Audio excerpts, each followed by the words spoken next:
Subcapítulo Dogma 8. Los niños y los adolescentes pueden decidir hoy. ¿Quién no ha oído en estos días que los niños y adolescentes tienen derechos, que hay que protegerles, que hay que proteger a los menores no acompañados, etcétera?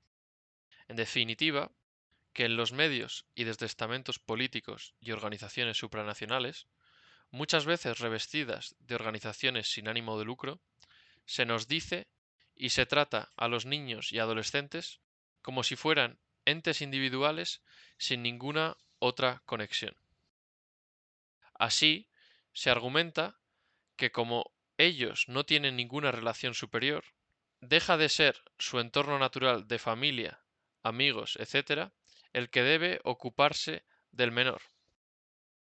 Siguiendo la lógica, es el Estado, es el país, es la región, es el estamento supranacional el que debe decidir e incluso imponer cómo gestionar la vida de ese niño o de ese adolescente, con un orden jerárquico incluso superior a sus padres. A la par, se incentiva y se deja potestad a la decisión autónoma del menor en asuntos y a edades para las que muchas veces no está preparado, mientras se limita la capacidad de acción de las personas que van a querer en la mayoría de los casos lo mejor para él, que no son otros que sus padres. Así vemos cómo desde estos entes se impulsa este dogma. Se lleva a que pretendan decidir qué es lo que tenemos que decir al menor, cómo tenemos que tratarle o incluso qué temas no se pueden tratar y no se le pueden decir, limitando así la educación y dejando la puerta abierta para el adoctrinamiento sobre los temas que interesan, que sean guiados por el Estado y que son ellos los que deben decidir sobre la educación en esos ámbitos. Es verdad que existen leyes y derechos humanos, sin embargo, hay que proteger la pertenencia de los niños y adolescentes a una familia. Una familia que no es una entidad de personas individuales y separadas. La familia es una entidad cohesionada de personas. En su seno se escucha, por supuesto, la opinión, la intención y decisión que toma un niño o un adolescente, pero que sin embargo hay veces y temas, sobre todo a determinados niveles de madurez, en los que hay que tomar decisiones que el niño o adolescente debe acatar, orientándole a su vez. Por supuesto, hacerlo con total empatía, desde el amor hacia el niño y adolescente. Lo que no se puede permitir es que se diga que un Estado es el que decide o permite decidir a los niños o adolescentes antes de que lo haga la familia, de que es el Estado o el ente que sea el que debe educar a los niños o adolescentes y el que decide lo que tienen que aprender y lo que no, lo que pueden hacer y lo que no, y lo que unos padres pueden tratar con sus hijos dentro de la legalidad. Así, la cuestión es qué hacer cuando la legalidad va más allá de lo que es ético, de lo que es moral ante situaciones concretas y de lo que es legítimo para un Estado en relación o en contra de una familia. Hemos llegado al punto que en buena parte de Europa, Estados Unidos y en otros países del mundo se está debatiendo que los futuros medios de identificación de las personas no lleven descrito un género, o que éste sea decidido por la propia persona, con su autoidentificación, o incluso se llega a hablar de que hasta que la persona no tenga suficiente edad para haber decidido sobre su género, no aparecerá en su identificación, o que cada año se pueda decidir y cambiar de género. Es decir, se va contra la ciencia y se niega que existen sexo femenino y masculino. Además, en función de la edad, se da la potestad al niño de decidir lo que va a ser. Es decir, que la autopercepción de personas, en muchos casos niños o adolescentes que no están completamente formados o educados, son los que van a decidir sobre sí mismos, sobre lo que son y no son. Es decir, vale más la percepción que uno hace de sí mismo que la propia realidad, o lo que podría derivar en un vale más lo que yo quiero y lo que yo pienso que lo que es en realidad. Parémonos a pensar en cuando alguien es capaz de decidir sobre algo.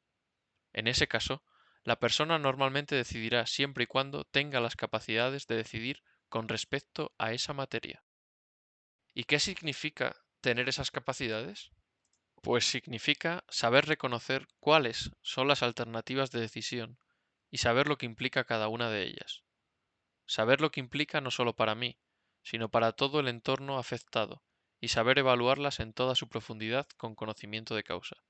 Así, si no tengo todas ellas, no voy a ser capaz de decidir teniendo en cuenta todas las implicaciones, o al menos no tengo las capacidades para hacerlo con pleno conocimiento de causa. El proceso de educar a una persona es el proceso en el que llevas a un bebé desde su dependencia absoluta desde la concepción hasta un nivel de autonomía en el que sea capaz de gestionar todas las vicisitudes que se le pueden presentar en la vida de forma autónoma. Así, en decisiones como que alguien decida ser mujer cuando nació hombre, o que una persona decida quitarse sus órganos masculinos, puede ser que quizás no conozca todas las implicaciones que eso va a tener en él, especialmente en casos de menores. Además, pudiera ocurrir que, al no tener sus órganos sexuales de nacimiento, ser menor y haber sido permitido por el Estado, puede que la propia persona se querelle contra el propio Estado, como de hecho ya ha sucedido. Apartado. ¿Qué es un niño? Un niño es un ser humano normalmente hasta los 10-12 años, hasta el inicio de la pubertad, que tiene unas capacidades que se van desarrollando en su vida hasta esa edad. De acuerdo con la Organización Mundial de la Salud, OMS, son lactantes los niños menores de 12 meses y niños pequeños los menores de 5 años. Se consideran preescolares los niños de 2 a 5 años y escolares de los 6 a los 11 años de edad. Así, en esta fase de la vida del niño tiene una autonomía parcial. La misma fue evolucionando desde cuando se concibió y nació teniendo una autonomía nula o mínima, hasta que su nivel de autonomía se desarrolla en base a un proceso del niño apoyado gracias a la educación e instrucción. En esta evolución es importante que el niño sea respetado y educado, siendo la familia la entidad con un aporte y una misión fundamental. Si bien el niño va ganando autonomía, no deja de ser una autonomía parcial, por lo que, si el niño decide sobre ciertas cuestiones de sí mismo y hay que respetarlo, como nos preconiza el dogma, podríamos perjudicar al niño en su desarrollo y futuro, así como en su entorno de por vida. Así, no deja de ser cierto que, en la mayoría de las decisiones, sobre todo aquellas para las que su madurez no le deja decidir por su falta de capacidades, que los padres tienen el derecho y deber de poder educar y decidir por el niño. Entonces, ¿por qué se le niega la capacidad a los padres de educar a un niño, a su hijo, y se le otorga semejante responsabilidad a un Estado? Un Estado que no conoce su realidad, su evolución y desarrollo, y que presupone que los padres no saben cómo educar a su hijo y que el Estado sí lo sabe y es garante de la buena educación. Apartado, ¿qué es un adolescente? Un adolescente es un ser humano, normalmente entre los 10-12 años a los 19-21 años. Para la OMS, la pubertad o adolescencia inicial es la primera fase, que va desde los 10 años hasta los 13 años. La segunda fase es desde los 14 años hasta los 16 años, y la adolescencia tardía tiene lugar entre los 17 y 19 años. La adolescencia consiste en un proceso de autodescubrimiento personal para aumentar y vivir la vida conforme a lo que él es decir, es el proceso que va desde una autonomía parcial hasta una autonomía completa. La autonomía completa se producirá cuando asuma la responsabilidad sobre sus actos y sea capaz de decidir y de enfrentarse a los retos que tiene la vida. El proceso se da cuando comienza a tomar decisiones de forma autónoma en ámbitos que van desde la gestión monetaria, el desarrollo de un pensamiento propio, la comunicación autónoma con sus amigos, el primer enamoramiento, las primeras orientaciones, parejas y experiencias sexuales, etc. Sin duda, es una época de la vida trascendental para que las personas lleguen a ser seres humanos completamente autónomos para toda su vida. Es una fase fundamental para el proceso de desarrollo de su propio pensamiento y juicio crítico, y por tanto, vital para ser un joven libre. Sin embargo, en el mundo actual, ¿cómo va a alcanzar una autonomía plena? ¿Cómo va a ser capaz de respetar a sus padres si le están diciendo e imponiendo que lo que le dicen sus padres es lo malo y que lo que realmente tiene que saber es lo que el Estado le dice? Estas preguntas son especialmente graves si, por ejemplo, con 15 o 16 años, está a punto de decidir sobre cambiar de género, de decidir por una moda de droga como el fentanilo, y en definitiva, de decidir por una forma de ver la vida que es contraria a la que han vivido sus familias y sus generaciones anteriores. Entonces, ¿no es esto fomentar la división en las familias, incitadas desde el Estado y organizaciones ideológicas revestidas de organizaciones sin ánimo de lucro? ¿No es esto influir en una persona aún no formada completamente en decidirse por una opción cuando no lo tiene claro o no tiene conocimiento de causa de lo que está a punto de hacer? ¿No sería esto motivo para evitar que esas influencias lleguen a los niños o adolescentes en esas edades? Habitualmente oímos que hay que proteger a los niños y adolescentes. Pero, ¿de quién hay que protegerlos? ¿De los padres, que son los que con gran probabilidad más los aman con toda su alma? ¿O no será que habría que hacerlo de las personas que en un estado u organización muy lejos de donde viven los niños y adolescentes son los que dicen qué es lo bueno y qué es lo malo en base a una ética que nada tiene que ver con el sustento social y familiar? Así, la cuestión es si en las edades y con los métodos en uso actuales de llevar a una persona a la madurez se está tendiendo a la ciencia y al sentido común para el mejor desarrollo posible de la persona. Respóndase a sí mismo si se pueden realizar las siguientes decisiones de forma autónoma en etapa adolescente entre 12 y 18 años. Si se puede iniciar un proceso para cambiar de sexo. Si se puede decidir sobre el género en el que se autoidentifica. Si se puede decidir irse a vivir solo. Si se puede decidir abortar, lo que significa matar a un ser humano que se encuentra en su vientre con una situación de indefensión total.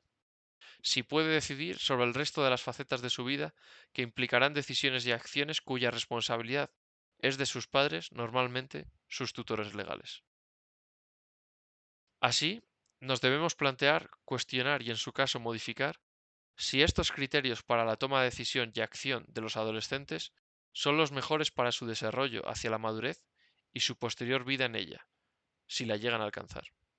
Es decir, si esta es la mejor forma para realmente llevar a las personas desde una autonomía parcial a una autonomía total, o si verdaderamente se trata de un instrumento para separar a padres y a hijos, un medio para condicionar a los hijos en su forma de pensar y una forma en la que se lleven a cabo la inoculación de ideologías muy lejanas a lo que ha sido y a lo que es la vida humana. Apartado, ¿qué es decidir? Decidir no es solo digo, bueno, soy esto o lo otro, me voy del instituto, dejo esto, yo decido sobre mi cuerpo, estoy con él o ella y hago lo otro. No, decidir es algo más profundo que depende del decisor y de la materia e implicaciones de la alternativa de decisión a considerar. Así, hay opciones con importantes consecuencias, sobre todo decidir cuestiones quizás irreversibles como un aborto, como un cambio de sexo, como abandonar la casa familiar, como admitir como pareja a alguien mucho más mayor a la par que admitir relaciones con mayores de edad, como dejar de pedir guía y consejo a tus padres, etc. Si en ciertos ámbitos y contextos de Occidente esto hoy lo deciden los niños o adolescentes, ¿es bueno para ellos? O por el contrario, ¿para quién es buena? Pensemos en quién tiene la intención de que personas no formadas tomen decisiones sobre estos ámbitos. ¿Es responsable esta forma de proceder? ¿Actúan los adolescentes con pleno conocimiento de causa y asumiendo las responsabilidades sobre esos actos? La verdad es que en todo Occidente estamos viendo y dejando que con leyes y con la propaganda que existe se esté imponiendo esta forma de proceder, que va en contra de la propia persona y a favor de no se sabe qué intereses. Las organizaciones y estamentos públicos no ven los impactos cuando impulsan estas medidas. Esto llega a ocurrir por omisión de análisis, falta de conocimiento o moralidad, y que los lleva a no tener conciencia de lo que hacen. Así, seamos el resto responsables y pensemos qué es lo que pueden decidir y hacer con conocimiento de causa los niños y adolescentes. Por ejemplo, un niño va a poder decidir con conocimiento de causa en sus juegos con un tractor de juguete sobre si le gusta una cosa más que la otra o puede decidir si se encuentra bien para jugar o comer, aunque como niño debe existir la observancia y guía de la familia. Por otro lado, un adolescente puede decidir a qué hora queda con sus amigos, lo que va a hacer con ellos y lo que va a gastar, siempre con los límites acordados y marcados con sus padres, como puede ser la hora de salida y llegada, el presupuesto, etc. Apartado. ¿Qué leyes hay? Hoy existen varias leyes en relación a los niños y adolescentes, a través de la legislación de menores, como la Ley en materia de protección integral a la infancia y la adolescencia frente a la violencia, así como multitud con afectación en ellos como la Ley del solo sí es sí y la Ley trans, entre otras. De esta forma, falta hoy en día una visión integradora de los niños y adolescentes en el seno de una familia, que verdaderamente refuerce la familia y su rol principal en la educación. Así, más que educar, vigilar o imponer a los niños y adolescentes, se debería fomentar el refuerzo de los lazos con un impulso de la educación de los padres y de la familia para que transmitan a los hijos los valores y principios que los lleven a un asentamiento de los mismos para su bienestar. Si por el contrario se hacen leyes que, en lugar de reforzar esta unidad familiar, lo que hacen es separarla, diciendo a los padres, lo hacéis mal, y somos nosotros, Estado u organización, los que educaremos a vuestros hijos, así, lo que se consigue por este camino es llevar en muchos casos a la separación y al enfrentamiento de hijos contra padres y de familiares contra el Estado u otras organizaciones. La pregunta ¿es eso lo que se quiere alcanzar? ¿Es lo mejor para todos? ¿Está apoyado por la ciencia, la razón y la experiencia histórica? Respóndase usted mismo. Apartado. Retos en la situación actual. En un artículo Sex and Culture de Unwin se nos indica que nos enfrentamos a grandes retos y que no existen sociedades que soporten durante más de 3 generaciones cosas como las que están sucediendo en nuestra civilización, como ha ocurrido en civilizaciones antiguas que ya sucumbieron por las mismas causas. Unwin descubrió que cuando se abandona la castidad prenupcial, la monogamia absoluta, el deísmo y el pensamiento racional tienden a desaparecer en 3 generaciones desde la introducción del cambio en la libertad sexual, siguiendo con las 3 predicciones fundamentales de Unwin, el abandono del racionalismo, el deísmo y la monogamia absoluta están cumpliéndose, lo que hace factible que tenga lugar su predicción última, el colapso de la civilización occidental en su 3 generación, en algún momento a lo largo de este siglo. Apartado. ¿En qué te repercute? Si eres hijo como hijo, si eres adolescente como adolescente, si eres madre o padre como tal, si eres abuela o abuelo u otro familiar, también te repercute. Es decir, esto nos toca a todos, esto toca a todas las familias. La decisión es si aceptas que se avance en las agendas actuales globales y nacionales o no. Si decides permitir que el proceso continúe y termine afectándote en todas tus relaciones humanas, incluso a las más íntimas, en tu seno familiar o no. O si por un lado decides estar en contra, pero no hacer nada, o si en cambio decides tomar acción en tu ámbito de influencia. En España, como en otros países, esta ola de cambios que buscan modificar o evitar que desarrollemos nuestros valores, ética y moralidad se inició con modificaciones y leyes más suaves, siguiendo con otras algo más avanzadas, en un proceso en el que como sociedad se nos ha cocinado a fuego lento, para que vayamos tragando con todas ellas. Así, cuando se empezó con la ley en el 2005 de permitir el matrimonio homosexual, la mayoría de la población pudo entender que todo el mundo tenga la posibilidad de vivir conforme a lo que cada uno quiera y con quien quiera. Sin embargo, lo que no sabíamos es todo lo que iba detrás de eso, como la ley trans, que permite la libre autodeterminación de género sin informes médicos, o como la ley de protección integral a la infancia y la adolescencia frente a la violencia, o la ley orgánica de educación, o la ley de ordenación y las enseñanzas mínimas de la educación infantil, entre otras.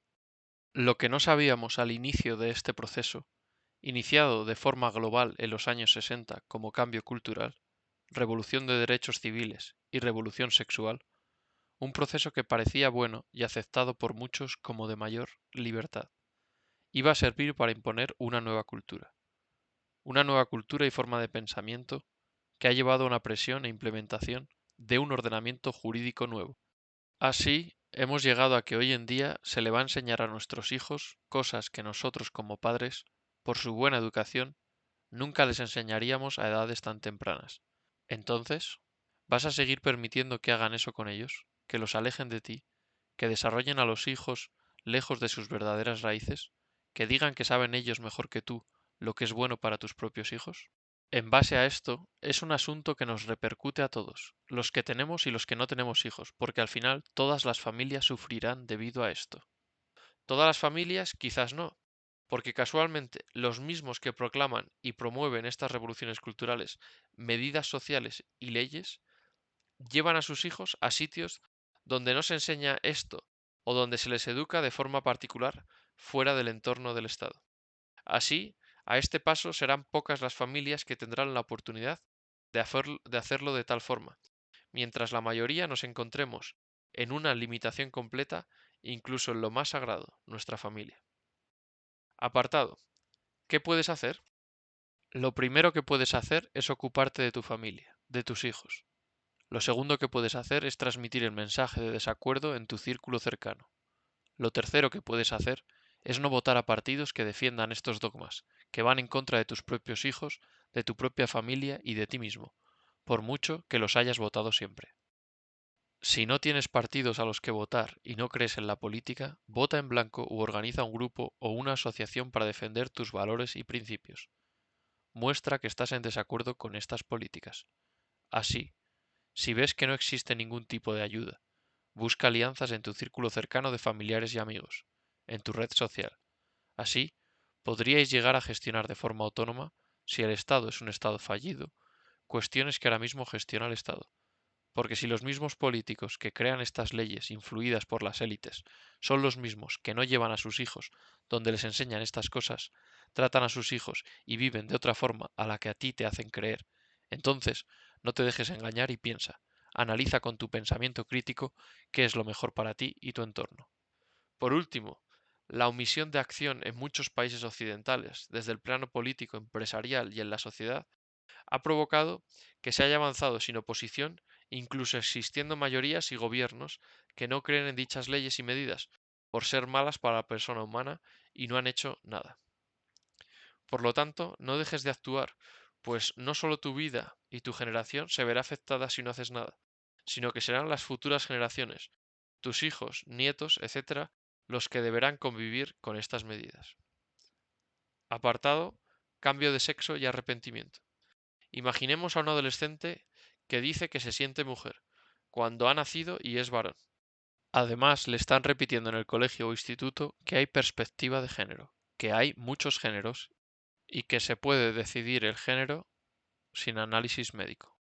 Entonces, si las tendencias y sensibilidad particular del menor son diferentes en algún aspecto, todos somos y tenemos tendencias y sensibilidades diferentes como personas, puede ocurrir que el menor no considere otras visiones y consejos para terminar por decidir en base a las ideologías que le llegan por el instituto, el Estado y las redes sociales. ¿Por qué? Porque en muchos casos se limita la acción de la familia y de profesionales que le ayuden y le comprendan en su situación.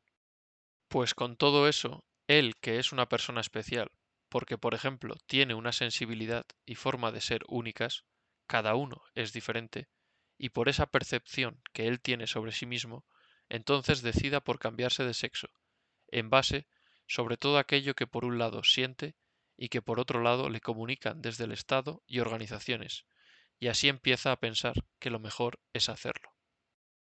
Como la ley le dice que con su edad ya lo puede hacer, entonces lo habla con los expertos fuera de su familia, porque su familia no le comprende.